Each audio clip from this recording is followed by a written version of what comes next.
Good morning, everyone. This is Sarah Willey from Miller Johnson, and I am here today to talk to all of you about the changes to Michigan Public Act 238.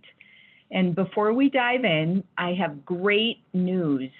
We now have a new name for what we've been calling the Michigan's Public Act 238, because I'll be honest, for quite some time I felt like that was a rather boring name to be using.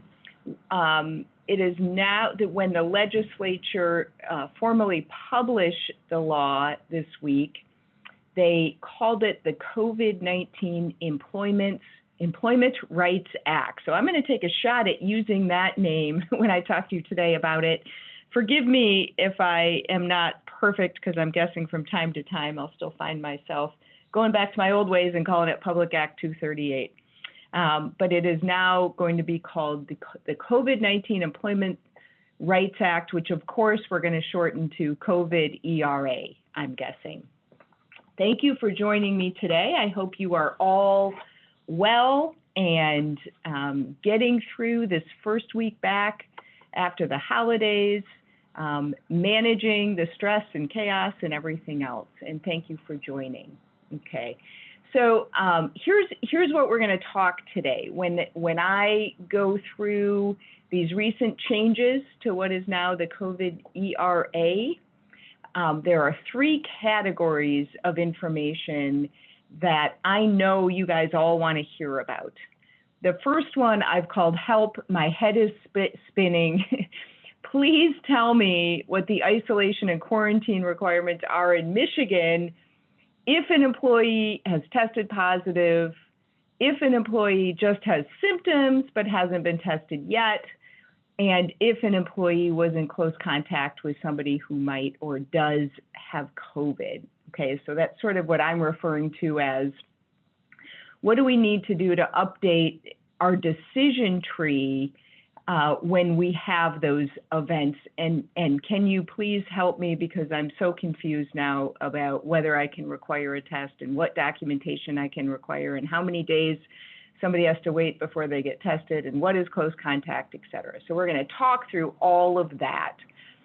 The second category of information I know you need to know is something I've called, can I just ignore these requirements if my organization falls under what we are calling critical infrastructure, okay?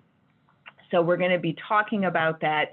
It is true that there's room for an exemption to only the quarantine piece. And by quarantine, I mean having to stay home because you had close contact with somebody with COVID for certain employers. And I'll explain all of that. And then the third category is just sort of a quick bonus category. With these changes to the law came a new immunity for potential mistakes that occurred prior to October 22nd. So October 22nd was the date that the law was originally passed. What was then Public Act 238 was originally enacted, but it made itself retroactive way back to March. And so now the Michigan legislature has created a window for employers to have immunity for any potential violations that occurred before the law itself was enacted. That only makes sense to us, right? It doesn't feel fair that we could be held accountable from a legal standpoint for violating a law that didn't exist at the time we acted. Okay, so we'll talk about that a bit. I suspect we're going to spend the vast majority of our time, though, talking about that third category. Okay, so first, just globally speaking, the COVID ERA is a Michigan law that does a handful of different things. The first thing it does is it mandates that employees follow certain isolation and quarantine requirements, okay? And we're going to be using these terms quarantine and isolation throughout this presentation. The term isolation refers to an employee staying home, not coming to work because they either have symptoms or have tested positive, right? So in the public health world, they call that isolation. I might be spreading the virus, so I have to isolate myself. The term quarantine refers to an employee who doesn't have symptoms and hasn't tested positive, but they've had close contact with somebody who does have COVID.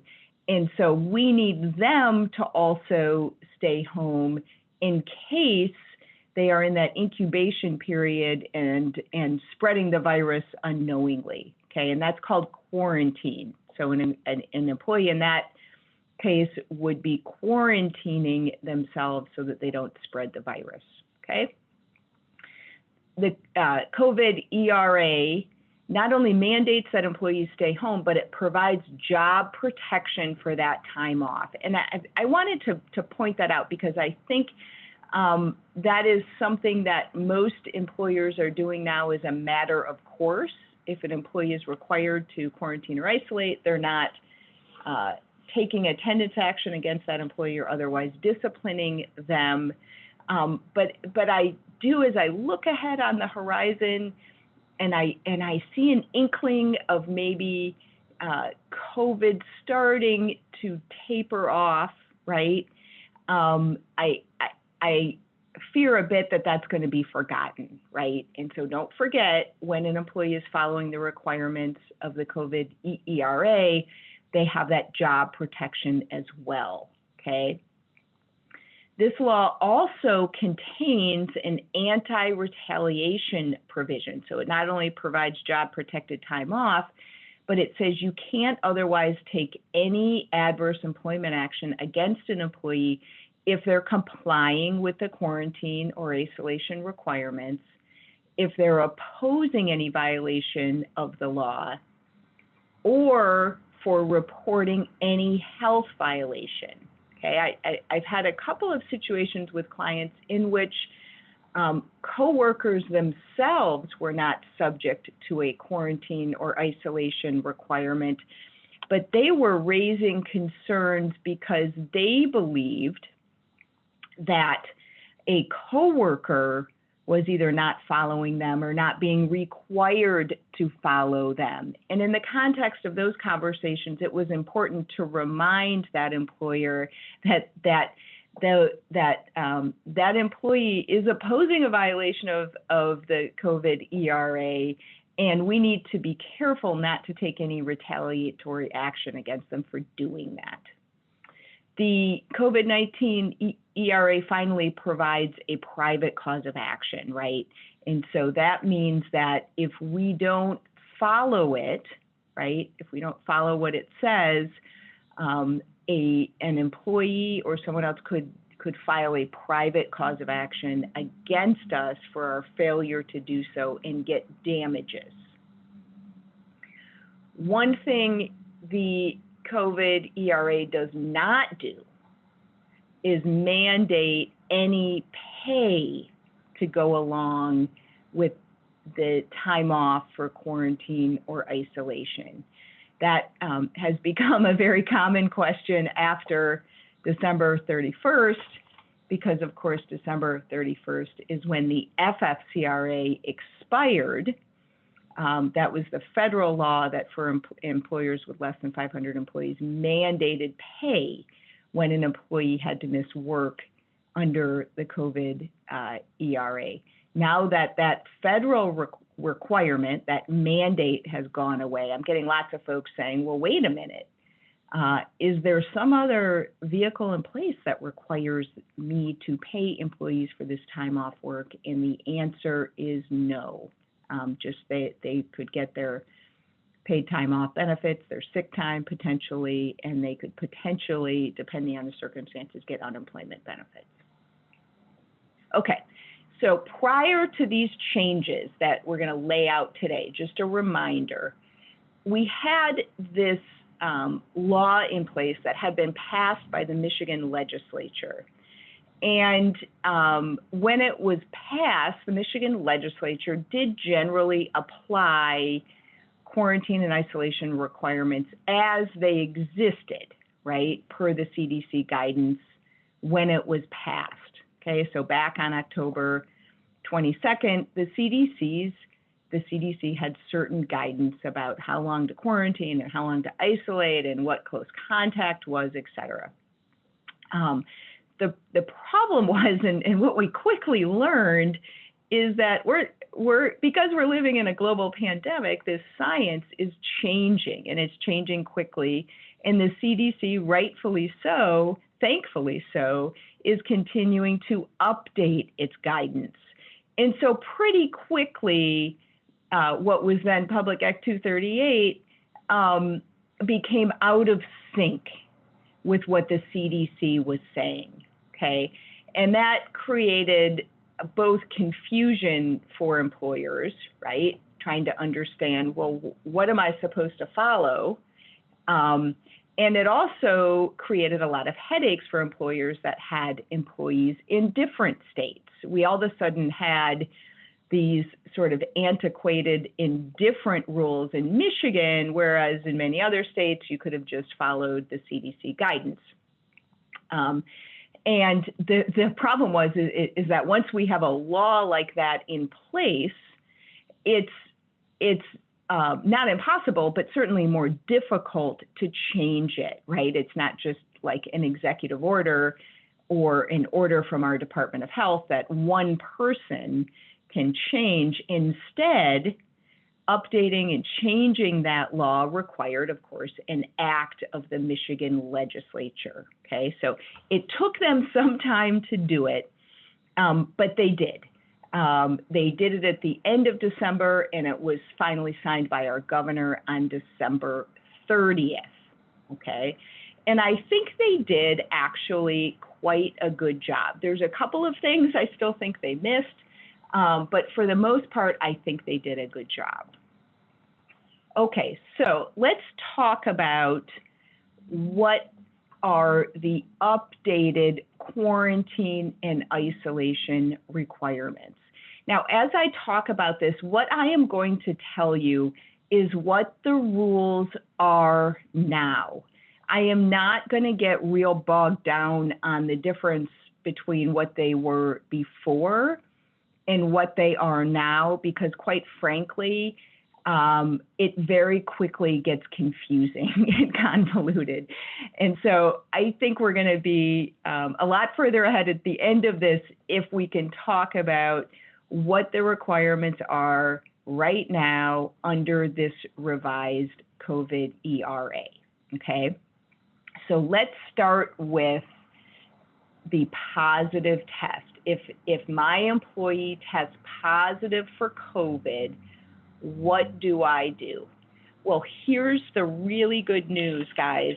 These changes to the COVID ERA says that in Michigan now, employers can follow the isolation requirements and the quarantine requirements as the CDC defines them. So that's fantastic. And so we know what those requirements are today, okay, but also know that every time the CDC tweaks them or adjusts those, again, as science evolves, that means that the COVID ERA is also going to automatically evolve, okay? So for an employee who tests positive, what the law says is that they can return after the isolation period has passed as the CDC defines that. That's this first bullet point on this slide, which is 10 days after the date of the test, or if they later develop symptoms, after symptoms have started, whichever is later, okay? And the employee has not had a fever for 24 hours and has not been taking fever-reducing medication during that time. If there are symptoms, the symptoms have to be improving, And the Michigan legislature added this kind of odd requirement as well. If a healthcare provider has advised the employee to isolate, the employee is no longer subject to that advisement, okay? At the beginning of COVID, we were seeing employees contact their doctors and healthcare providers just because they tested positive, even if they had no symptoms. I was seeing that much more frequently. Quite frankly, I'm not seeing that a whole lot. Because remember, in this category, we are talking about folks who just test positive and have no symptoms, they're not sick. So I don't think that last bullet point from a practical standpoint is going to be particularly controlling or relevant, but it is there, okay? So when you have an employee who calls you and says, I've tested positive, okay, this is your decision tree. You need to tell them that they have to stay home, and they're going to have to stay home until these things are satisfied. And of course, by the way, there are other requirements under MIOSHA that you'll have to take involving notifying the healthcare, the local health department, and notifying other employees and doing your contact tracing.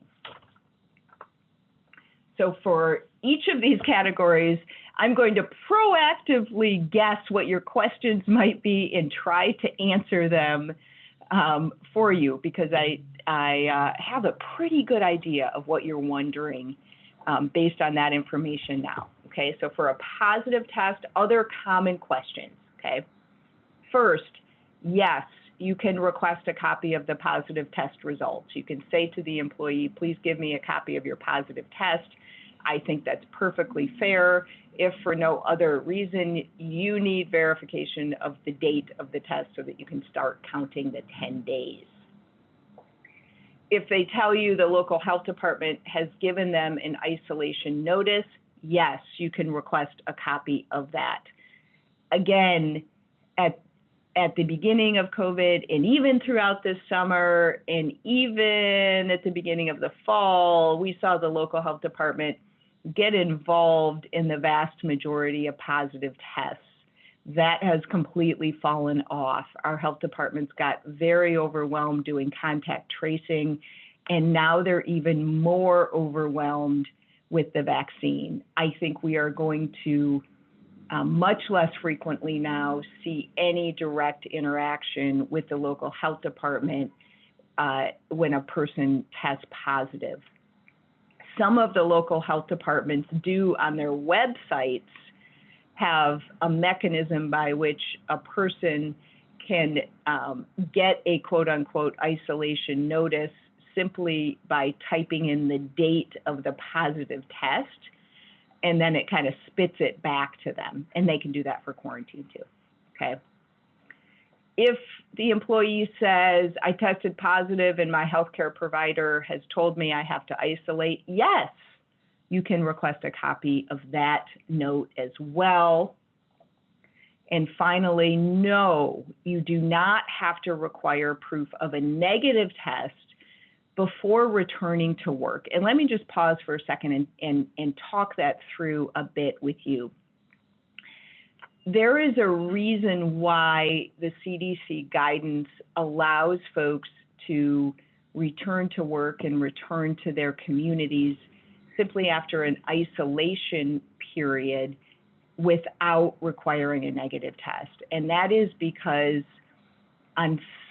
sometimes we see people continuing to test positive for COVID even after their isolation period has passed, and even after the science would say there is no way they're still quote unquote contagious or spreading the virus to others. I don't understand that from an infection control standpoint, but the infection control folks assure me that's possible, okay? And so if you're requiring proof of a negative test, just know you could run into a case in which someone is past their isolation period and therefore by science are no longer shedding the virus, but they're still testing positive, okay? So you do not have to require proof of a negative test. Simply getting through the isolation period is enough, according to the CDC and in Michigan, and quite frankly, the science. Okay, I'm going to answer a quick question because I fear I'm confusing folks who maybe didn't hear the very beginning of this. One question is, what is COVID ERA? So for those who maybe hadn't been able to get on before I started talking, Public Act 238's official name when the Michigan legislature formally published the law this week is COVID-19 Employment Rights Act. So when I say COVID ERA, I'm just talking about Public Act 238. I'm trying to get away from calling it Public Act 238, quite frankly, because I think COVID Employment Rights Act is going to be what it's called going forward. Just we typically don't continue to refer to laws as with their numbers. Okay, so it is the same thing. Okay. Another question is, where can we find it? Yeah, weirdly, they have not yet published the revised version of this law. So if you want to get in your hands what the requirements are right now, here's what you have to do. You have to go on the Michigan legislature page and you have to look up Senate Bill 1258. That is the bill that amends Public Act 238. And then you have to go to the Michigan legislature page and find Public Act 238, and then you have to combine them, okay? Importantly, know that Senate bill only has the sections of Public Act 238 that were changed. There are other sections of Public Act 238 that stay in place. And so you've got to read those together. And I apologize for that long explanation and how convoluted and complicated it is. But I can't help that they haven't published the new one yet, okay? Last question I see, do we still need to contact the local health department for a positive? Yes, if you are in Michigan, yes. The MIOSHA emergency rules require employers to contact the local health department within 24 hours anytime an employee tells you they have a positive test or you're aware of a positive test. Those MIOSHA emergency rules have not changed. So, and then one last question, for a positive test, the 10 days start counting from the date the test was taken, not when the results were given, the date it was taken, okay? And then if an employee after the positive test starts developing symptoms, then we are going to start counting the 10 days over again from the date they first had symptoms, okay? All right, so let's go to the second category. The first one is my employee tests positive, but does not have symptoms yet. The second category is my employee has principal symptoms of COVID, but has not yet been tested, okay? So this comes up frequently in the context of an employee maybe taking that daily health assessment and reporting that they have a principal symptom, or calling into work and saying, I have a fever, I can't come in, etc. Okay? That most of the time, at least at first, is in the context of them not taking a test yet. So when we get that information, here's our decision tree here. This employee must not work until one of these two things are satisfied. The first one is he or she receives a negative test, okay, and this is new, okay, employee under this COVID ERA can now come back to work even though she might have had a fever on Monday, if that employee gets tested and gets the negative result back. If there is no negative test, then this employee cannot return until there's been at least 10 days since the date of the test or symptoms started, whichever is later, right? 24 hours without fever or fever-reducing medication, and if there are symptoms, they are improving. Okay, so that's the decision tree there. Okay, I'm going to get to your common questions in just a second, right? So, oh, here they are, I'm sorry. So here are your common questions, right? I know what you're going to ask. Yes, you can request that the employee be tested immediately now. When they tell you they have a principal symptom, and by the way, we're going to go through what those are. When they tell you, when an employee tells you they have a principal symptom, we now, as a matter of course, can say to that employee, go get tested. And in fact, and by the way, you can also request a copy of the results. If in fact that employee fails to make a reasonable effort to get tested within 3 days after you ask, that employee loses the legal protection of the COVID Employment Rights Act, okay? That means then that in that circumstance, attendance discipline might be an option. Of course, we'd want to be careful. We'd want to make sure the FMLA was not at play or something else, okay? But as a matter of course now, when employees have symptoms, you can say, okay, you need to go get tested so that we can figure out whether that means you have COVID or not. Next question you might have, if an employee's healthcare provider advises isolation, right? Employee says, I don't have taste or smell, and I have a headache. I called my doctor, and my doctor told me to stay home. Yes, you can say, give me a copy of whatever note you have from your doctor. Another common question. It is true that some people who are severely immunocompromised might require a longer isolation period per their healthcare provider. And the CDC also talks about that. So if that comes up for you with any of your employees, just know, yes, that is a legitimate concern. And in that case, we should be following what their healthcare provider says, okay? And last question, no, unfortunately, there is not yet an exception here for individuals who have been vaccinated.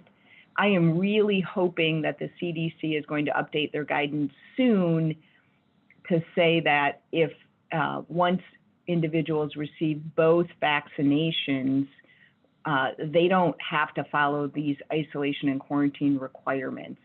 And remember, if the CDC does that, then the COVID Employment Rights Act is also going to follow in step with that guidance as well. So let's go through, I think most folks have a fairly good handle on what the principal symptoms of COVID are, but I always like to include them as a reminder. The COVID Employment Rights Act in this area doesn't follow the CDC. Instead, it defers to the latest definition by the Michigan Department of Health, okay? And that is currently one or more of the following: fever, uncontrolled cough, or atypical new onset of shortness of breath. It's a mouthful, just really intended to make clear that they're not talking about an asthmatic person who regularly has shortness of breath. So if an employee has any of those three, has one of those, they are considered to have a principal symptom of COVID, or If they have two or more of the following that are not explained by some other medical condition, they have a principal symptom of COVID as well. And those are loss of taste or smell, muscle ache, sore throat, severe headache, and then what I'm calling the digestional issues, diarrhea, vomiting, or abdominal pain. So that's what we're talking about when we talk about symptoms.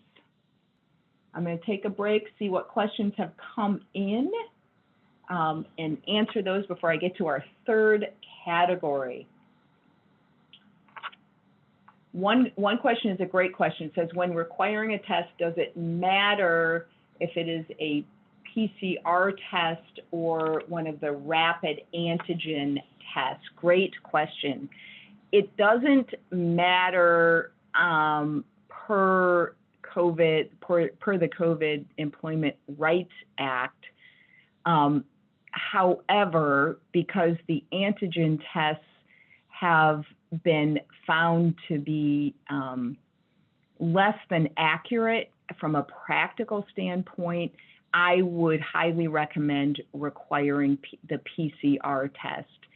Employers who are requiring the rapid test frequently are just finding themselves not getting results that seem out of whack and then requiring employees to get the PCR test anyway, right, as a follow-up. And so I would highly recommend going straight to the PCR test unless there's some reason that that's just not feasible. One question is, with it being the normal flu season and we have someone believing they have the flu but feel better after a few days, can they return to work without a COVID test?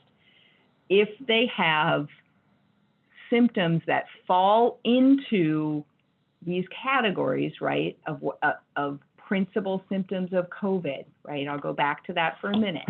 If they have those things, it doesn't really matter what they think it is, okay? They have to follow those isolation requirements, meaning they either have to have a negative test or they're going to be out from 10 days from the onset of their symptoms, plus the 24 hours fever-free, and all other symptoms have improved. There is no exception to that. And that's because the CDC, for good reason really, isn't comfortable leaving it up to people to decide whether they think they have the flu or COVID. Good question here.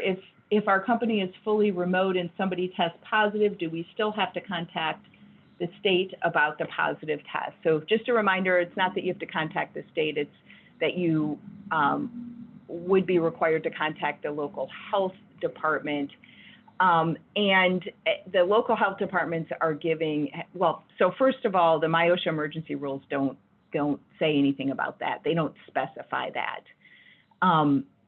And unless it's overly cumbersome, I am encouraging employers to just err on the side of following the rules and going ahead and doing it. It's not hard to notify the local health department, quite frankly, even if you have to leave a message. And in that case, the local health departments are generally saying, we'd want, if this person is working solely from home, is working remotely, call the local health department in which they live, not in which they might work. That can be different counties. Yep, another good follow-up question. When I am saying they have to quarantine or isolate, and I'm inartfully saying they cannot work, okay? Let me rephrase that to be more clear. They cannot come into the workplace. They can absolutely continue to work from home. Thanks to the person who asked that question to help me clarify that. Can we require them to take a COVID test? Yes. I don't see any reason why you can't make that, not only request it or make it a requirement. The only hesitation I would have is, remember, we are talking about people who aren't working remotely, right? We're talking about folks who are isolating such that they can't come into the workplace. In that case, you could require them to get a test. I think that gets more dicey if instead you're talking about a remote-only employee who tells you they have a fever, but can continue to do their job from home. In that event, I would not require them to get tested. Let's see, one more question I want to address. The CDC site currently says symptomatic employees can return to work after 10 days following the onset of symptoms. That's correct. Asymptomatic, and I'm assuming by that this person means asymptomatic but has gotten a positive test result, so that was our first category, is 10 days following the test date or 10 days following onset of symptoms, whichever is later, correct. Just checking that the Michigan law allows us to follow current CDC guidelines. So a positive and symptomatic employee can return to work from onset even if the test was conducted at no. So it is always 10 days after the date a positive test was taken or the onset of symptoms, whichever is later. That's what the CDC currently says. Okay, so if we have somebody who develops symptoms and then they get tested, it's going to be 10 days after the date of the test. If we have the opposite, if we have an employee who gets tested and then develops symptoms, it's going to be 10 days after the onset of symptoms. All right, and I said that was the last question, but I see one more I want to answer. If they tested positive and feel okay, can I require them to come to work if they are working in an isolated position? Not under the COVID Employment Rights Act, absolutely not. If they tested positive, they are required by law and they have the right to isolate, as I explained in the first category. You cannot require them to come to work, even if you feel like it would be safe because they are in an isolated position. Let's take a deep breath and talk about our third category. So our third category is my employee has not tested positive, at least yet, right? My employee doesn't have symptoms, right? So they don't fall into either of the first category, but they have had close contact with a person who has tested positive for COVID. We're going to talk about exactly what close contact means, okay? Important thing to note here, before these changes to the COVID Employment Rights Act, employees were required to follow these quarantine rules if they had close contact with a person who tested positive for COVID, or even with a person who had principal symptoms of COVID.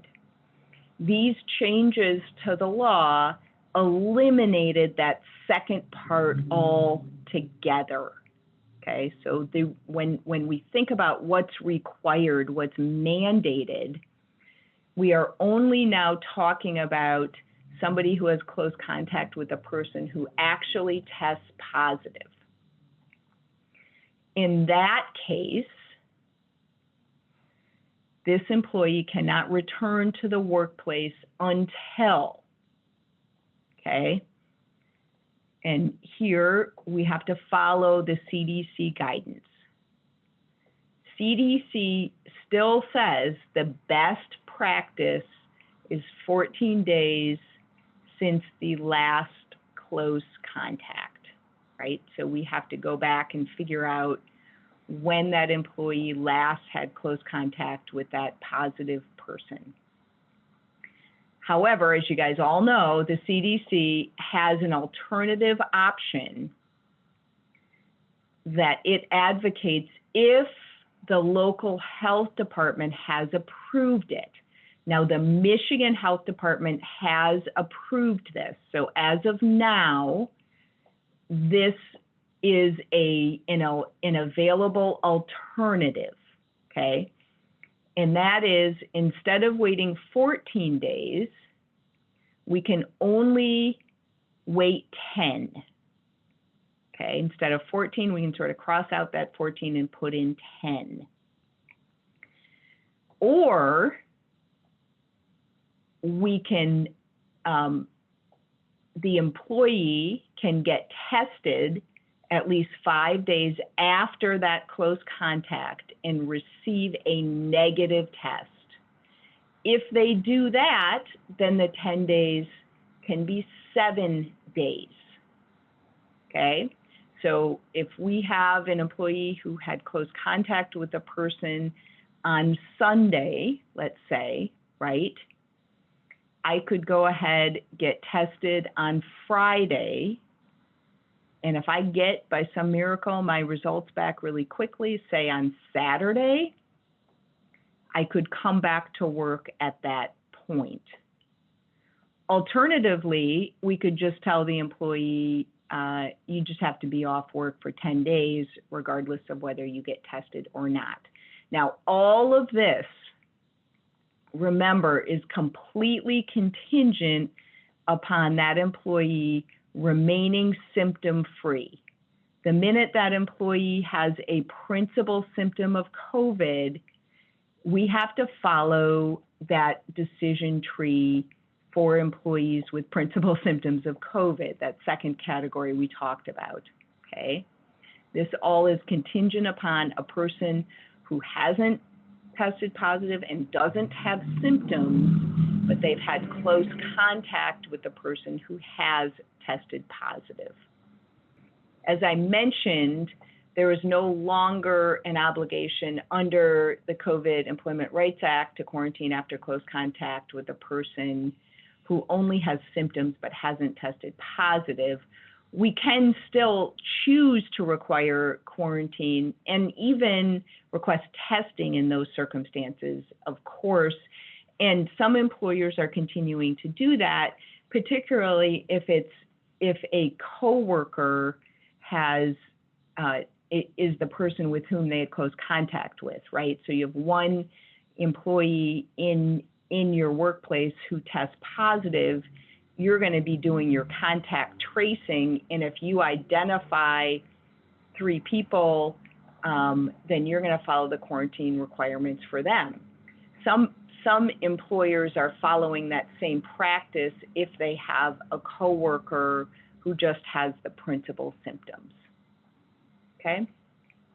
All right, let's talk about common questions for close contact. Again, yes, you can request the employee be tested and get a copy of the results. Yes, if the employee's healthcare provider or local health department advises them to quarantine, you can request a copy of that note, okay? Another very common question is the household question. How do we address this close contact issue if my employee is in the same household as somebody who tests positive, okay? Well, what the CDC says is that if there is ongoing close contact throughout that positive person's entire isolation period, for example, maybe your employee's child tested positive for COVID, and our employee is having to care for that child through the child's entire isolation period, right? Through the entire 10 days after the positive test or date of symptoms, whichever's later. What the CDC says is that means you've had close contact with that person during that entire isolation period, and we don't begin to count the 7 or 10 or 14 days until after that isolation period has ended, because you're continuing to have close contact with them, okay? I've had situations in which even an employee has said my spouse or other adult is positive and we're not isolating. They're just not going to. So I'm going to continue to have close contact with them throughout the isolation period, although frustrating, that does mean the quarantine is not going to start. Some local health departments, I don't understand why. Some local health departments either don't know that rule or are not following that rule, and I know that's causing confusion, but that is what the CDC says. And that equally then means that's what the Michigan Employment Rights Act requires. Another common question, the CDC does also say that if I have had COVID myself within the last 3 months, I've recovered and I don't have any symptoms, I don't have to quarantine, even if then I later hear I had close contact with somebody with COVID, right? So let's say I had COVID and I recovered at the beginning of December, I have no symptoms, and now today I find out that somebody with whom I had close contact over the weekend has COVID. I do not have to quarantine according to the CDC, which means Michigan's COVID Employment Rights Act also would not require me to quarantine.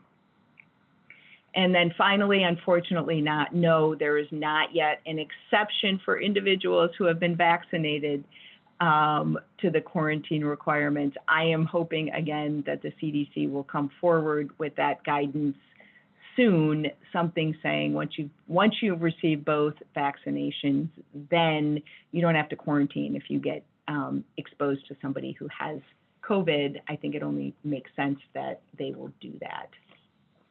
Okay, so reminder of the definition of close contact, right? It's someone who is within 6 feet of an infected person for a total of 15 minutes or more over a 24-hour period. So it doesn't have to be 15 minutes in a row. It can be cumulative in a 24-hour period. And the window of time that you're looking for is starting from 2 days before illness onset, okay, until the time that patient is isolated.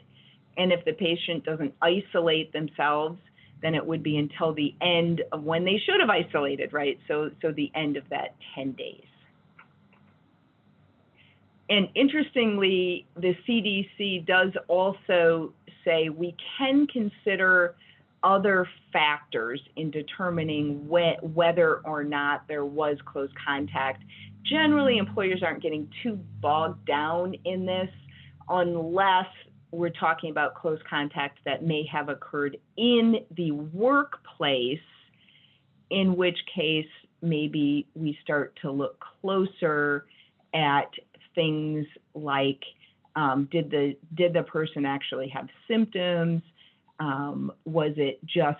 Did they just walk by each other 100 times, or did they actually talk to each other?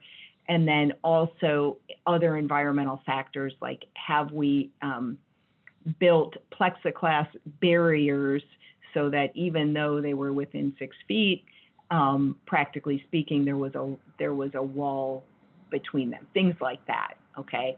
Those are going to be taken on a case-by-case basis, and I cannot tell you today exactly, right?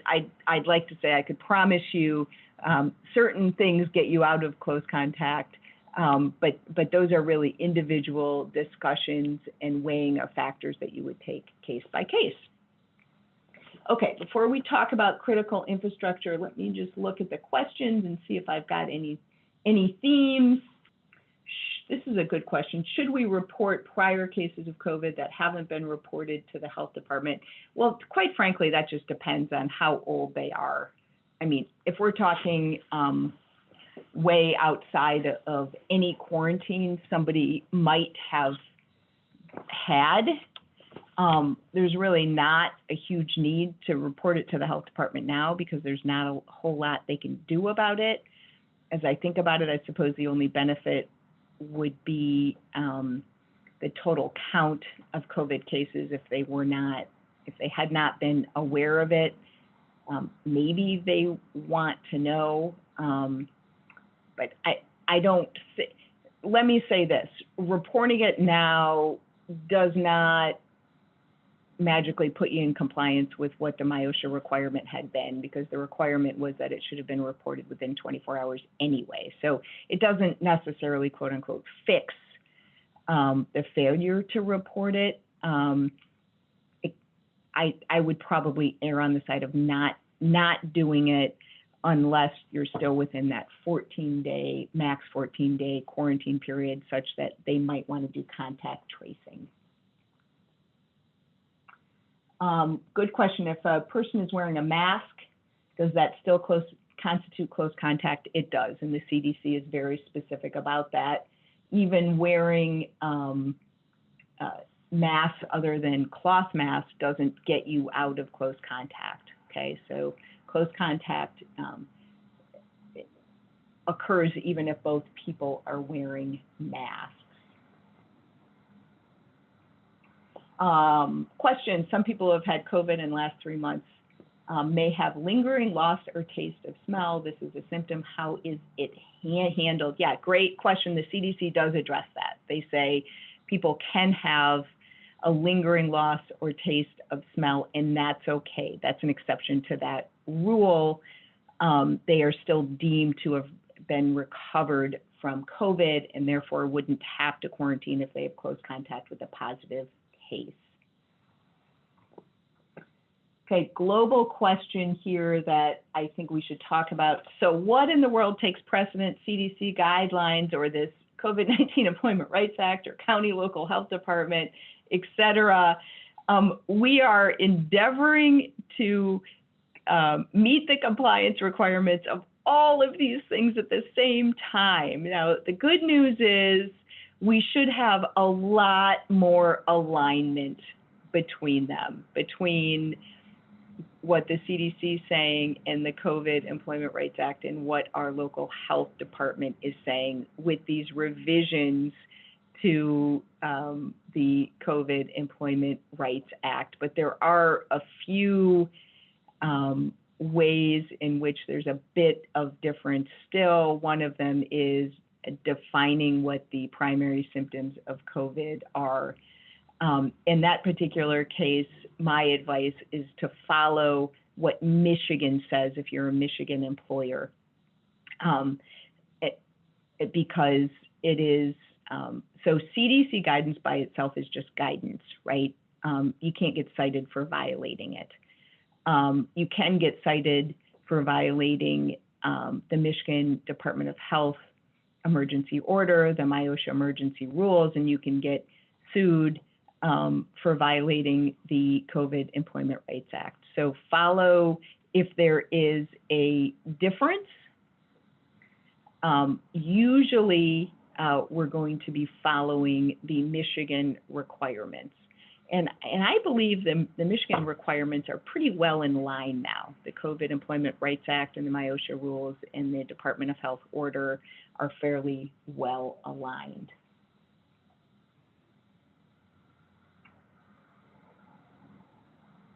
Okay. So let's talk about this critical infrastructure piece. This has sort of been a lingering thing that for which we've gotten a lot of questions. And let's just remember back to March for a minute, right? Remember in March when we were first blindsided by COVID and our governor issued a stay-at-home order. There was an exception to that stay-at-home order for this, for businesses that were considered to be quote unquote critical infrastructure. And that in Michigan, like most other states, deferred to a federal CISA guidance that talked about the 16 sectors of critical infrastructure. And quite frankly, I remember at the end of March reading that and thinking to myself, I did not even know this thing existed. And who knew I was going to be learning about these 16 sectors of critical infrastructure? And we were figuring out who was allowed to stay open, et cetera. Well, that critical infrastructure analysis has sort of lingered because the CDC has taken the position that employees of quote unquote critical infrastructure do not necessarily have to follow the quarantine requirements. Okay, and don't forget, by quarantine we mean only employees who have had close contact with a positive test. We're not talking about employees who have principal symptoms or employees who have tested positive. Okay. However, in Michigan, Public Act 238 did not follow that CDC guidance before now. It didn't, okay? It now does, because it just generally says if an employee has close contact with a person with COVID, you follow the CDC guidance. And so we can now look to that guidance and decide whether our employees have to quarantine or not.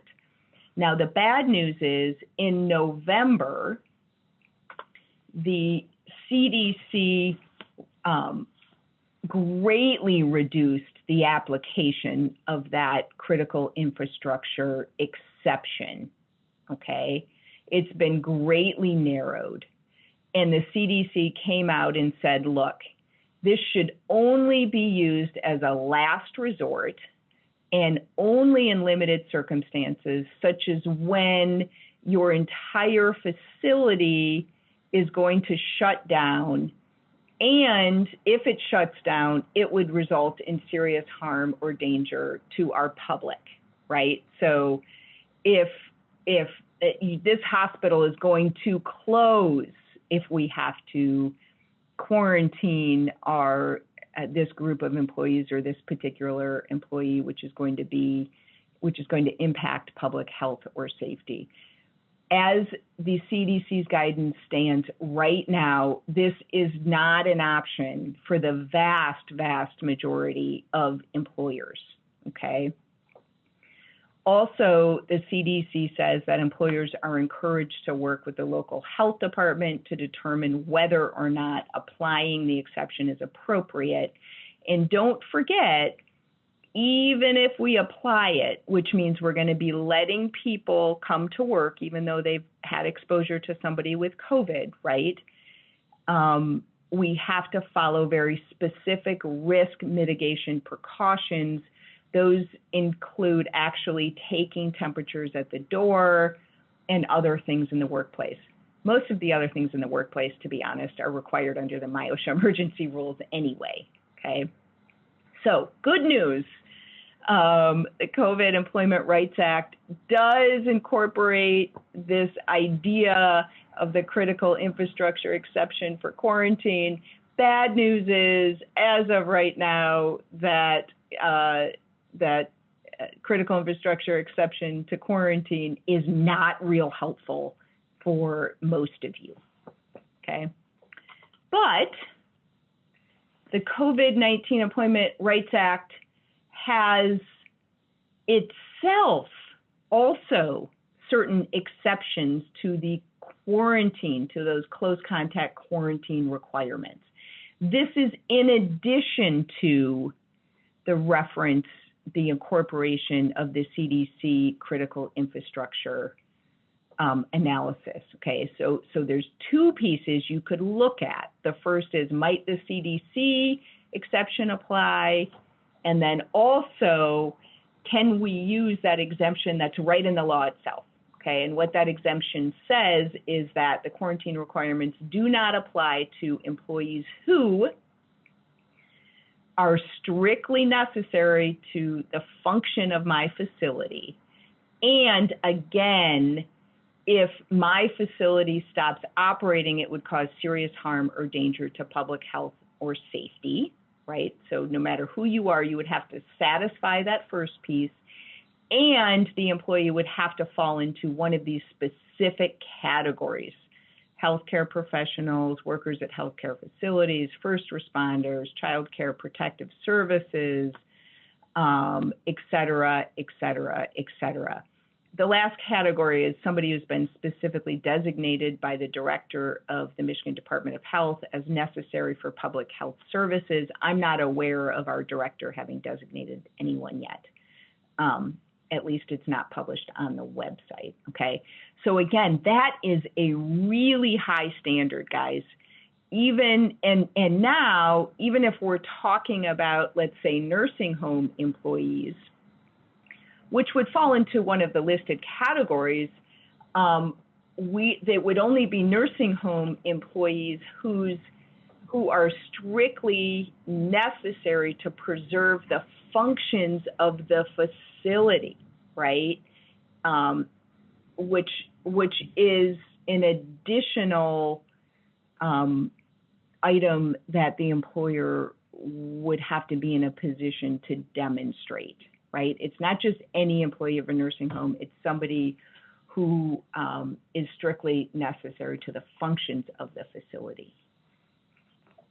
Okay, finally, this last piece of the law is it does create an immunity for mistakes or violations prior to October 22nd. Again, just as a reminder, what was originally Public Act 238, called Public Act 238, was first enacted on October 22nd, but it said it was retroactive to March 1st, which was real weird because it's odd to think that we would be held accountable for violating a law that didn't exist at the time we engaged in the behavior. And so the Michigan legislature said, well, employers can have a defermative defense to claims that are based on acts prior to October 22nd if they were otherwise in compliance with everything, which is CDC guidance, any federal, state, and local rules and regulations that hadn't been denied legal effect, in every single executive order that was in place and had not been denied legal effect. I'll be honest, that standard is almost laughably ridiculous to imagine, and from a practical standpoint, I have a hard time envisioning how an employer might bear the burden of proof in showing that it was in compliance with every single executive order. Remember, we were up to 200 and something at some point, and every piece of the CDC guidance and every local health department rule, et cetera. But it's there. And it's interesting to see that the legislature did go ahead and do that.